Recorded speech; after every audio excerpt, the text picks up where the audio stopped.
Thank you for joining us today. It means a lot that you've given up some of your limited time to give me your attention, and I don't take it lightly. Uh, this is a topic I've been thinking about for a long time, and I'm excited to release this presentation into the wild for the very first time. So, before we get going, if you have questions that pop up, please drop them into the Q&A. I'll be answering them at the end. And if you like the presentation and want to go deeper, I'll have a list of sources and recommended reading that comes up as well. And lastly, I'm proud to say that this presentation is 100% AI free. That's right, you are getting a small batch handcrafted webinar today. All the thoughts and concepts are my own, except where I cite the source. So, all right. Hi, I'm Reese. I'm the head of customer success here at sMedia. I joined sMedia in January, having been a customer for a very long time as the marketing director for a large automotive group here in Western Canada.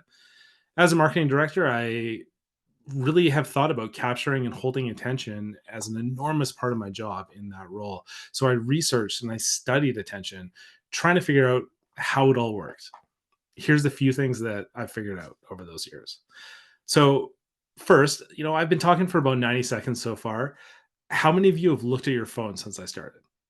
How many of you have wanted to look at your phone since I started? It's okay. It's not just you. I recently had a flight on my own without kids for the first time in about 5 years, and I had so much excitement that I was gonna sit and just read a book on the plane. And let me tell you, I struggled to get through more than a couple pages at a time. My attention span has been utterly decimated, and I'm not alone. A series of studies by Gloria Mark, a psychologist and author, found that our ability to focus and read for prolonged periods has declined steadily and significantly over the last 2 decades. And I believe this is a near universal experience that has an impact beyond just our ability to read more than a paragraph or two. I believe that we, by extension, our customers, are struggling to focus in all aspects of our lives. We are surrounded by distractions, and everyone wants to distract us.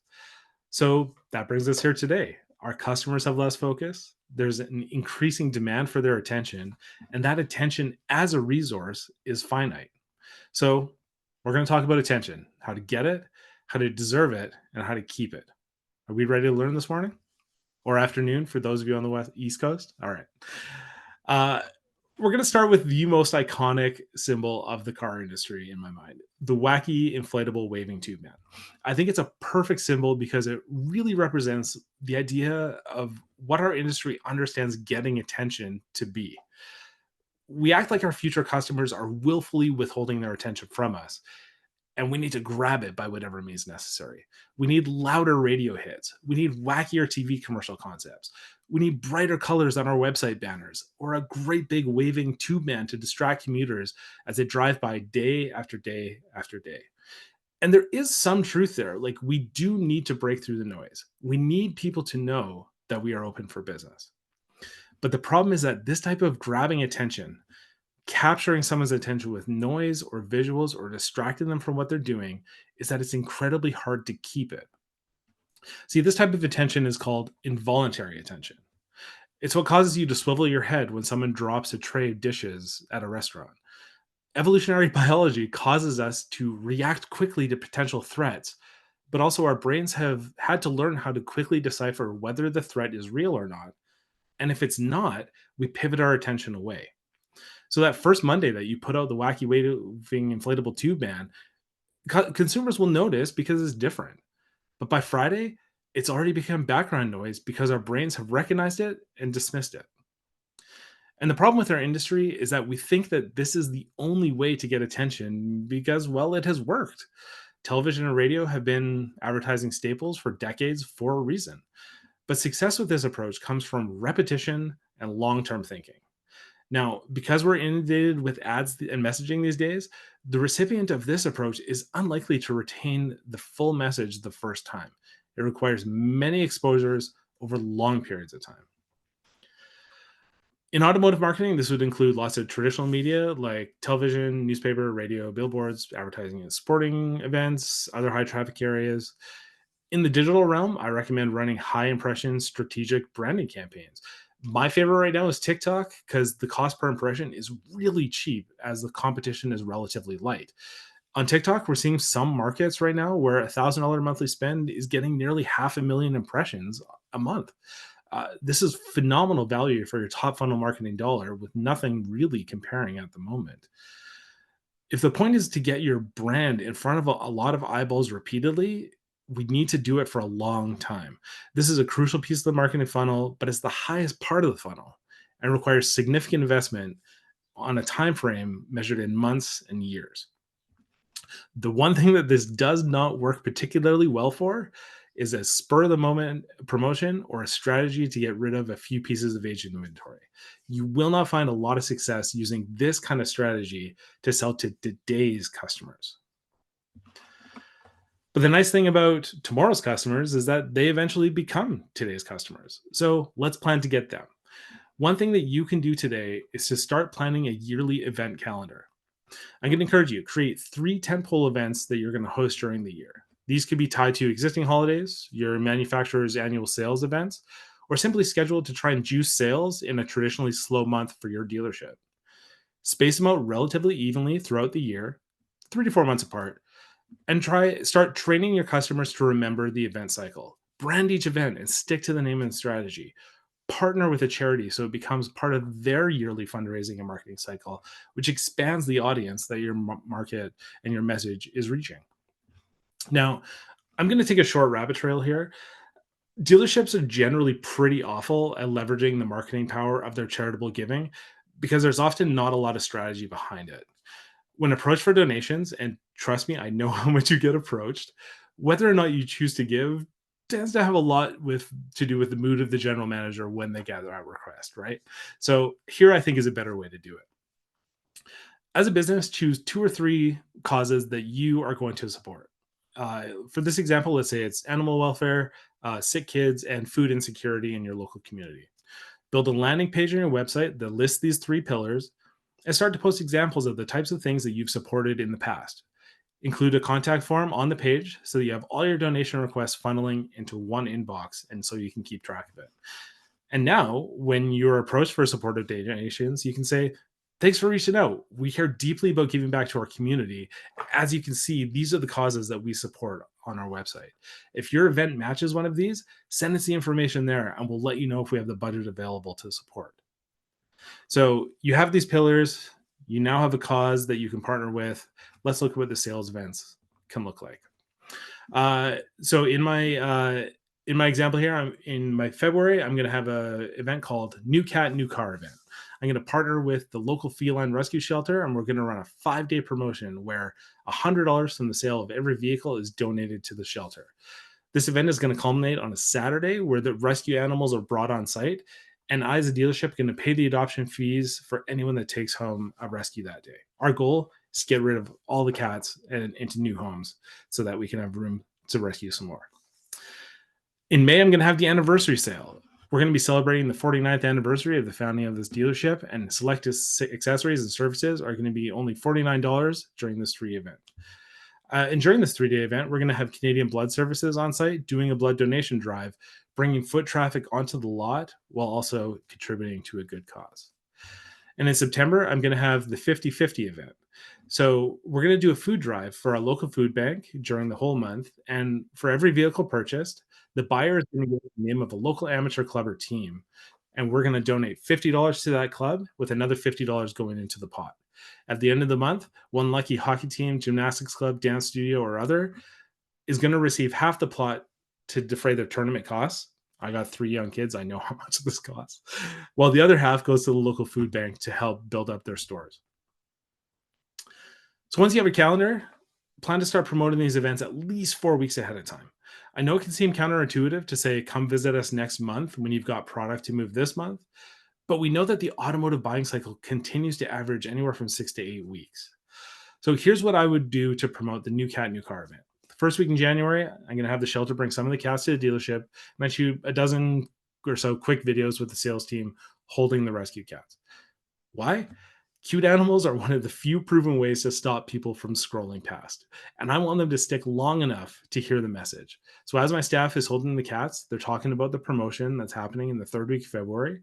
I'm going to then take those videos, schedule them to release on our social media channels every 3 to 4 days, And the best video is going to get, I'm going to get sMedia to use it as an ad with a link to the landing page on my website. And I'm going to run it for a solid 4 weeks before the event on any ad platform that can serve video, including Meta's Facebook and Instagram, YouTube Shorts, but mostly TikTok. So, some takeaways for effectively capturing and most importantly, keeping the involuntary attention of high funnel customers. Make sure you're investing some money at the top of the funnel. One of the lingering effects of COVID is that it was so dang easy to sell cars when inventory was scarce. We didn't think about having to fill up the top of the funnel. Things have changed. Be consistent with your messaging and take a long term view with this strategy. Understand that you're marketing to someone who will buy from you anywhere from 2 to 36 months from now. You're going after tomorrow's customers with this strategy. And finally, partner with local organizations that will help to amplify your message. The cool thing about partnering with local organizations is that it ties perfectly with the second type of attention we're going to talk about today. So, you and I, we're social creatures in a noisy, crowded room where there's all kinds of conversations going on around you. Your brain automatically filters out the noise so that you can focus on the person that's in front of you talking. And there's really only two things that are going to break your focus. The first we talked about earlier is that loud noise that momentarily startles you and then you dismiss when it's clear that you aren't in danger. But the second thing, now that's really powerful. It is the only thing guaranteed to grab your attention over anything else, your name. It's true. Studies going back to the 50s have consistently shown that our brains lock onto our name more than any other external stimulus. Being the object of someone's focus is absolutely one of the core desires that we have as people. It's why people often frame or rate fame as more desirable than wealth, and why every kid I know wants to be a YouTuber. This is also why one of the some of the best salespeople I know in this industry spend large chunks of their day writing birthday cards and calling out people just to chat. Despite having the promise of the internet connecting us, surveys tell us that people feel more lonely and disconnected than ever before. People want to connect with people. And this, I think, is an area where many dealerships are going in the wrong direction. I told you up front, this presentation is 100% AI free. I'm proud to have written every dang word and made every dang slide myself. But it's true, there is some utility in automation and tools to let you do things faster and better. I'm sure most of you, if not all, can utilize some amount of AI or automation in your dealership. But I want you to be aware that some of the promises that AI was giving us aren't living up to what we were pitched. And there's some strong indicators that consumers are starting to reject AI on automation. It's specifically in the sales process. So in my previous role at the auto group, I had the benefit of having a couple different dozen different stores to pull data from. And I saw some very interesting trends starting to develop over the last 5 years. Uh, Maybe you've seen the same. So during my time there, our organic traffic increased steadily, due in large part to our consistent SEO strategy.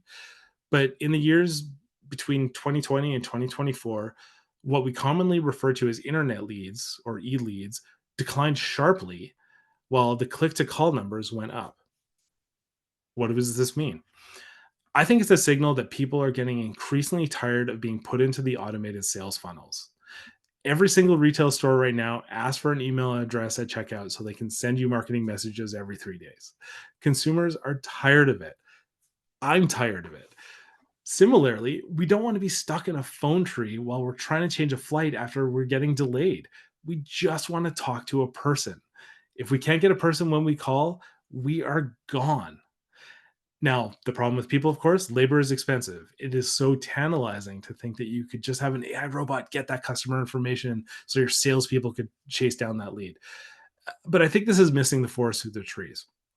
Can I tell you, as a consumer, the single best way for a company to get in my good books is to have a person answer the phone when I call. And vice versa, the most proven way to become my mortal enemy is to get me stuck in your automated phone system. And I'm not alone either. I've been able to speak on stage at several industry events this year. And besides tariff talk, obviously, there's been a repeated theme: answer the dang phone. Matt Groudon's latest research found that when people are buying cars, walk ins and phone calls far outweigh every other avenue to contact a dealership. I think the greatest market inefficiency in our business right now is becoming more human when everyone else is racing to become less human.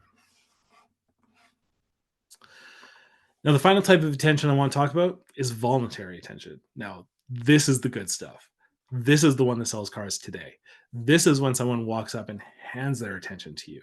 This is an e-lead. This is a phone lead. This is a walk-in. This is what gets us going. The frustrating thing is that this type of attention is largely earned with hard work, money, and time. This is the result of 5 years of a dedicated SEO strategy that has your dealership ranking for highly valuable keywords and capturing that organic traffic so you don't have to pay for each click. This is years of supporting the same specific local organizations and developing goodwill in the community. This is years of investing in high funnel marketing strategies, slowly building up that brand recognition piece by piece by piece. But there's a crucial shortcut to these low funnel customers: listing sites and dynamic inventory advertising. So, cards on the table, in my opinion, Google vehicle ads, commonly referred to as VLAs, provide the single best value for your advertising dollar. And conversely, I have a, let's say, opposite view of some of the larger listing sites out there. And here's why: Google vehicle ads and listing sites like Trader and CarGurus operate in exactly the same way. And it's worth thinking about them as direct competitors. Think about it. The vast majority of low funnel customers who use listing sites aren't just landing on the site and perusing 300,000 vehicles hoping to find something that tickles their fancy. No, an in market shopper will have a pretty good idea of what they're looking for when they end up on the listing site. How do we know this? Well, both Trader and CarGurus, in their prime call to action at the top of their homepage, ask for three things: make, model, and postcode. What vehicle are you looking for? And where are you? This is exactly what Google vehicle ads do, and for a fraction of the cost. If I can teach you one thing today, let it be this: Google vehicle ads are not traditional advertising in the way that we are used to thinking about digital ads. They aren't display ads. They're not pushing out there trying to capture mid and high funnel customers. These are a direct replacement for Trader and CarGurus at a fraction of the price. How do I know this? I know this because both Trader and CarGurus are buying these exact same vehicle ads and other low funnel ads, sometimes with your own inventory, because they want more and more traffic to their own website. And this is a very cost effective way to buy it. There's other low funnel ad options, of course: conquest and retargeting campaigns on Meta, Microsoft Search and auto platforms. Dynamic Google search ads operate in a very similar way as VLAs, with a higher price point because there's less real estate. And you're also going to be competing with manufacturers for these ads. So there's a lot more money sloshing around in the ad auction. It's incredibly valuable still to get this low funnel traffic.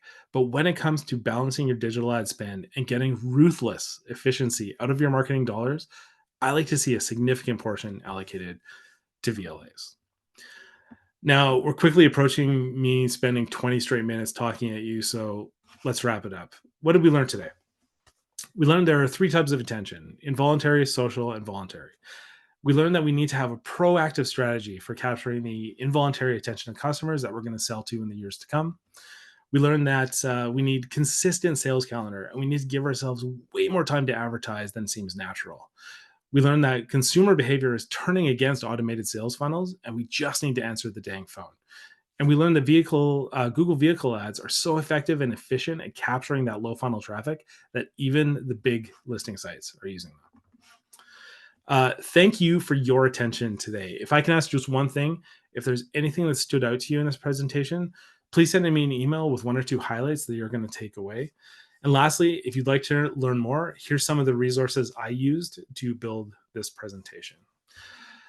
If you've got somewhere to go, thank you so much. I will have some time here to take some questions in the Q&A box. Happy to answer them now.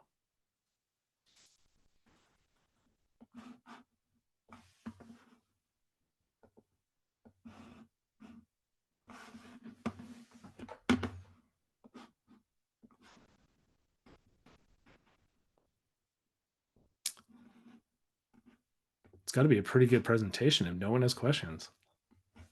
Fantastic. Is it a good strategy to bid on dealer branded keywords? Varun, I typically don't like to do it. This comes from the efficiency piece. I find more value in those dollars going towards the types of the types of ads that are actually going to like drive sales. Um, I find that typically dealer branded keywords tend to uh, cannibalize your organic traffic more than anything and just bleed dollars away that could be spent elsewhere. Amber, thank you very much. I appreciate you coming by and watching. Thank you for that. Anyone else?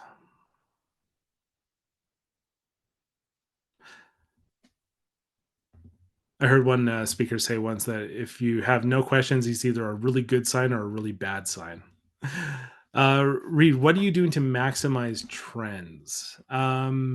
If you want to give me a little bit more context, I'd be happy to. I just want to make sure I understand the question. Um, Trends are definitely something I look for. I think if we go back to that slide about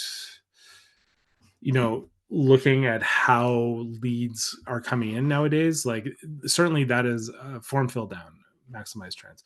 Okay, so let's say you are also looking at this and saying like, man, my form fills are going down and I don't like that. I like form fills, I want to work with them. I didn't get into this in the main presentation because I was coming up on 20 minutes already, but I think dealers, a couple things that they can look at is really working on your CTAs. um, a lot of dealerships have frankly too many. I think one or two is probably better than seven. Sorry, one or two is definitely better than seven. Minimizing the choice for customers that they have to make on the website is only going to improve that. I also recommend tools like we have something called Smart Offer, which is a great way to actually turn that traffic into a lead on the website. The way Smart Offer works is it has a very specific offer that comes up after the person has been on the VDP for a specific amount of time, or if they have clicked something on the VDP. And it is designed to kind of turn them from they're looking, they're thinking about it to, hey, if you give us your information now, this is the offer that you can get. It's a frankly, if you're spending all that money driving traffic to the website and you want form fills over say walk-ins or calls, Smart Offer is a really great way that you can do that.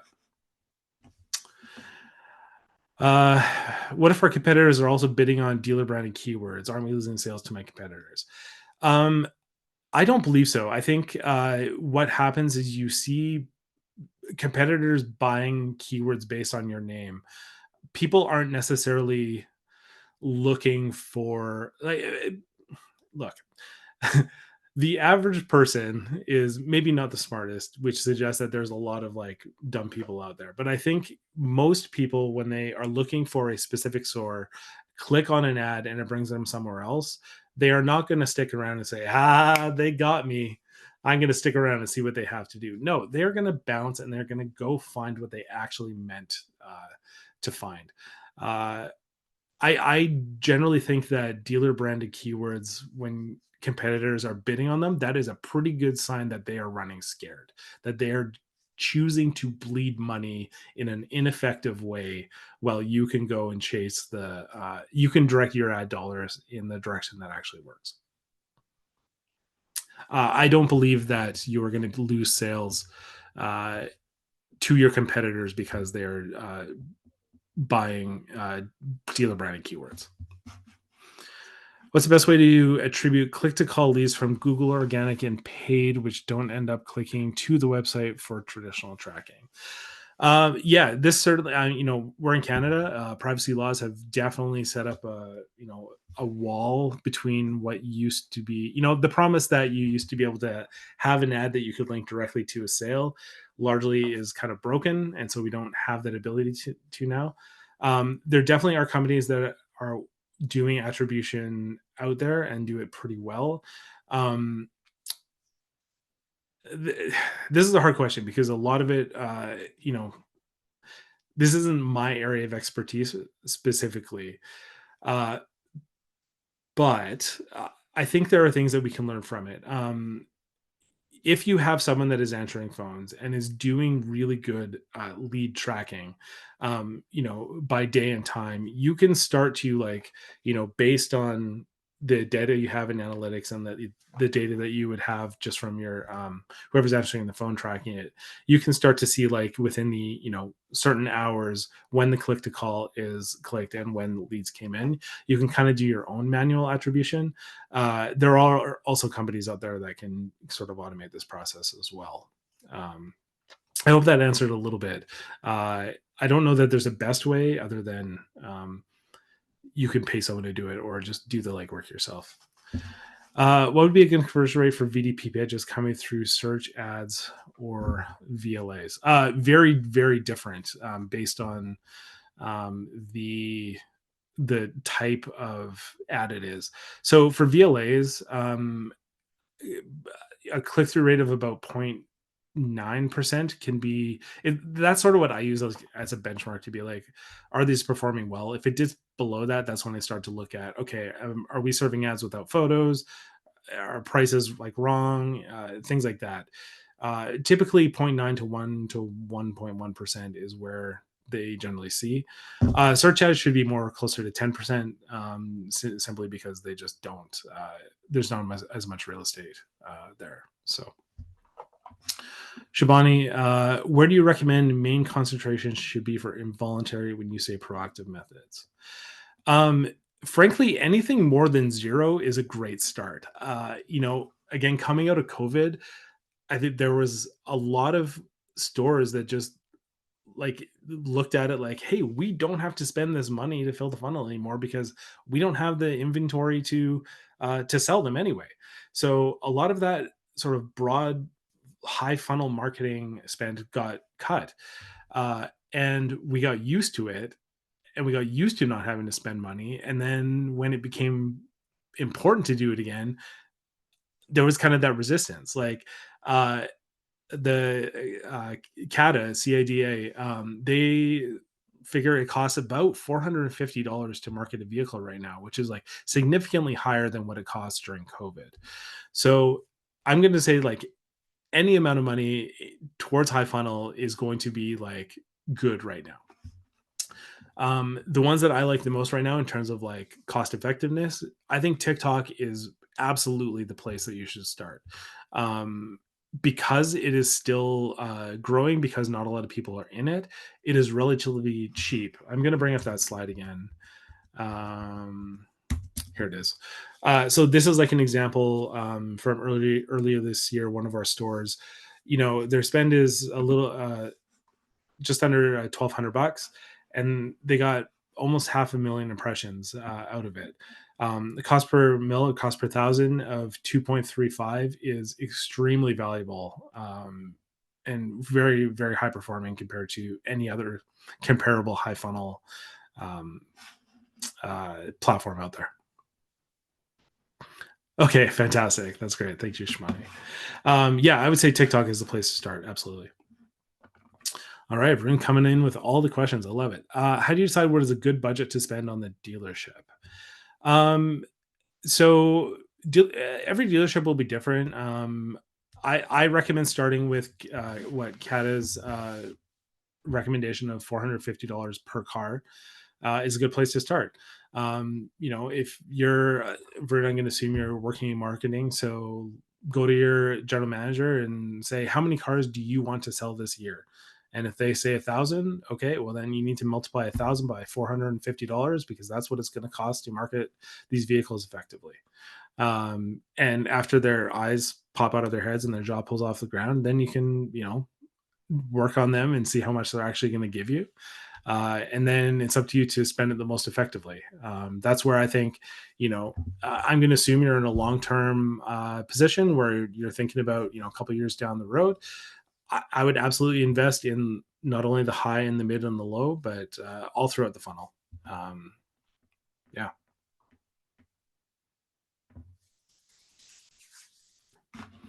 wonderful. Hey, you're very welcome. All right, I'll give another minute for any last questions.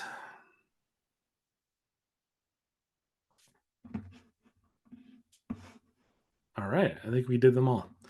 Well, thank you so much to everyone for coming. I really appreciate it. Again, if you have feedback for me, if you have any questions, if you just want to chat, feel free to drop me an email. Happy to talk. Thanks so much.